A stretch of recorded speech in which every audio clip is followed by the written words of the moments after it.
Tell them, Andre. Tell them. They say they don't know. They don't know what it takes to be a champ. The young man feels disrespected. The young man feels, a lot of people think, look, you're lucky to get a chance to fight Floyd Mayweather. And a lot of people forget that this guy has a respectable record when it comes to boxing.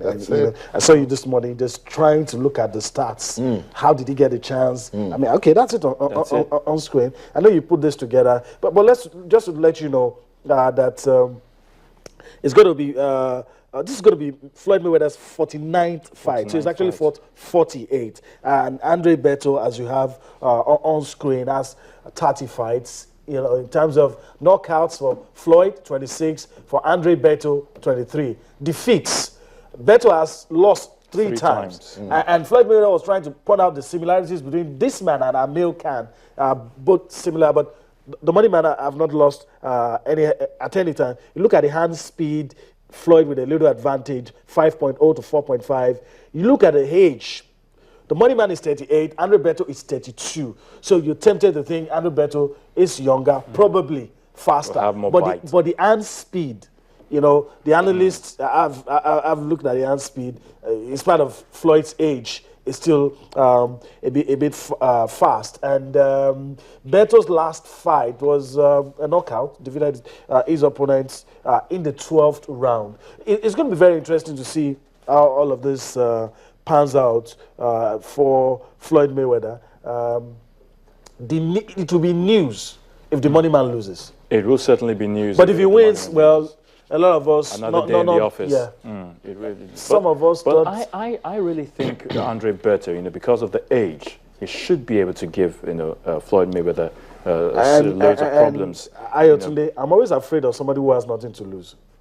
Exactly. This man goes there, he has nothing to lose. Most of us believe he's going to lose. So why not just go there and give it your best shot? Fight like a lion, a wounded lion. I remember some years ago when this black boxer, I think Hashim Rahman, got the chance to fight Lennox Lewis. Nobody saw it coming. And it was a knockout, defeated Lennox Lewis. And Lennox Lewis was lucky to get a rematch and defeated him. So something tells me that something might have been inserted in those clauses because I don't trust those guys. If Floyd Mayweather loses, I can put my money on the line. He's going to get a rematch. Because it's not going to go out like that. I mean, even if he doesn't lose, I think he shouldn't go out of the sport undefeated. I think it's about time Floyd Mayweather, you know, gives us a very good competitive fight. And the line I was saw with Manny Pacquiao, the noise was good, but the fight wasn't what the weight. Wasn't what the weight of all the publicity. Floyd is about the only boxer. I'm not holding brief for the man. I respect the man. Floyd is about the only boxer that will say, "You want me to fight this guy? Bring him and fight." Sometimes maybe the money issues could delay, but Floyd is about the only boxer who doesn't just go about, like the Klitschko's, for instance, just go about pick, you know, less known fighters. I mean, thinking about the money. Boxers now are no more gladiators. They're just mercenaries. And I grew up looking at those sports, you know, they were gladiators. They don't care about their opponents. A mandatory challenger is a mandatory challenger. You just go in, you don't decide who you're going to fight. The boxing council says, and that's where you are fighting this guy. The guy steps into the ring, you fight to keep the title, to actually say that I got this title and I can go all the way to retain it. But now boxers, Olusegun just said, and he has a Commonwealth belt till tomorrow. Boxers are promoters. Oscar De La Hoya, while he was fighting, big pay. Yeah, Oscar De La Hoya, while he was fighting, still has a boxing promotion company. Yeah. Sit down somewhere as a CEO. Another side is a boxer. You say you won't choose this fight. But let me tell you, Ayotunde, you guys should quote me. Let me tell you guys. It's just two things that Floyd Mayweather Jr. has going for him as he takes on Andre Berto. He's got experience and he's intelligent. You want to beat Floyd, have a good jab. That's what Manny Pacquiao didn't have. Berto has got that, about 4.5, the record says. Berto is aggressive. Berto is saying, I'm disappointed this guy's, I just like to talk. You don't know me. You've not seen me fight. You've only been following Floyd Mayweather Jr. Let's be frank, Marcos Maidana had a good fight, but wasn't just intelligent. Pushed him all the way. He wasn't intelligent. Berto has got that. Berto is saying to himself, I owe this sport a lot to keep Floyd in the game, and I need to beat him. Any way he wants to do it, it's a split decision. I'm just worried that the fight is in America, and the guy is American. That's just the only worry I have. I think It really wouldn't count for much. Without sounding like a Floyd, an apologist for Floyd. Please do. Floyd is my man. Floyd. Because everybody likes him. We all want to talk about who is undefeated. Exactly. Not just because of that. People. Just look at the last fights, the double header against Marcos Maidana, Miguel Cotto, all those guys that has fought. This man had fought with a broken arm. And when they asked him, he said, why did you complain? Why did you go? He said, no, I'm a champion. I always improvise.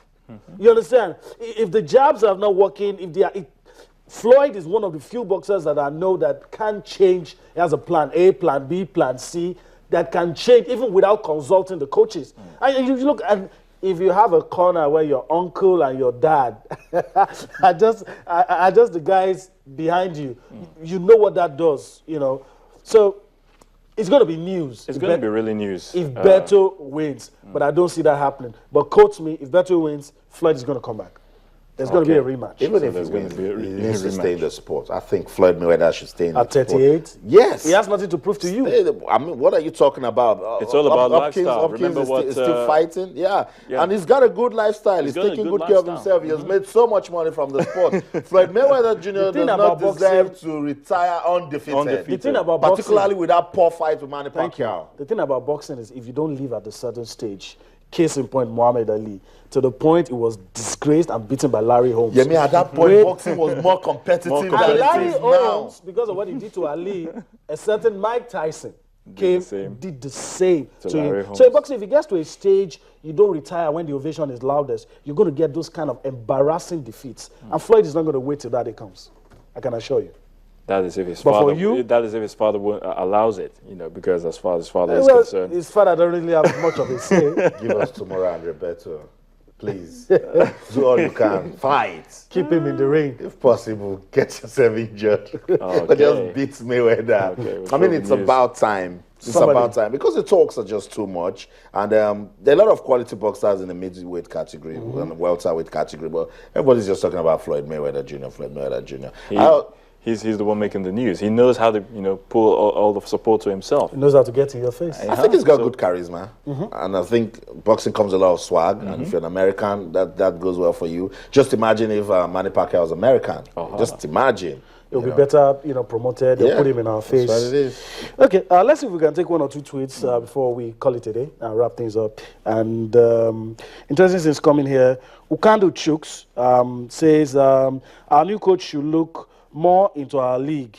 We played a Tanzanian team made up mostly of local players and got outplayed. That's what I don't know how you guys react to that. Says we got outplayed. Rotimi Daniel says, I'm so positive about our chances of getting gold medals from table tennis.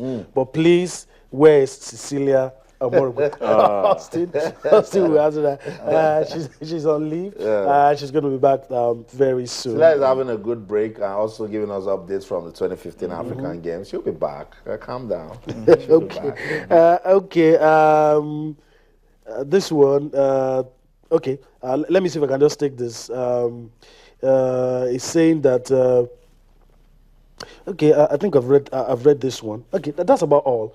That's about all for today. One of them saying that he has confidence in the president of the Table Tennis Federation. Fantastic. That he's sounding confident. That he knows he's happy when that one came from Kingsley.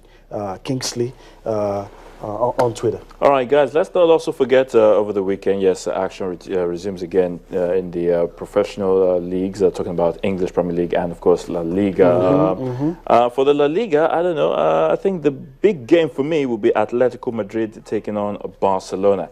And, of course, when you talk about the English Premier League, Manchester United will be taking on Liverpool. That should be the big game for that one. So those two fixtures for me will definitely. The US Open later today, semi-final, force major, semi-final men, women will be played today. Novak Djokovic. Let's hope the Mother Nature doesn't. Yeah, Novak Djokovic takes on Marin Cilic. Swiss double. It's going to be Stanislas Wawrinka and Roger Federer. And that's for the women. Two Italians in the semi-final. And that's the head-to-head for Serena and Roberta Vinci, the Italian.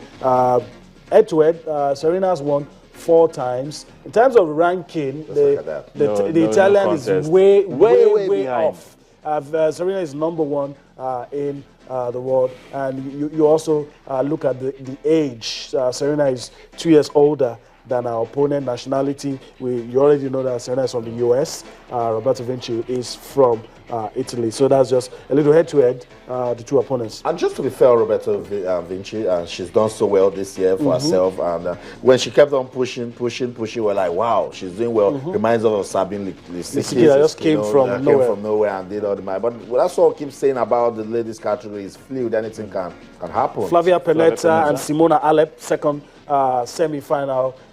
Head-to-head, 3 wins for Flavia Pennetta over the Simona Halep from Romania.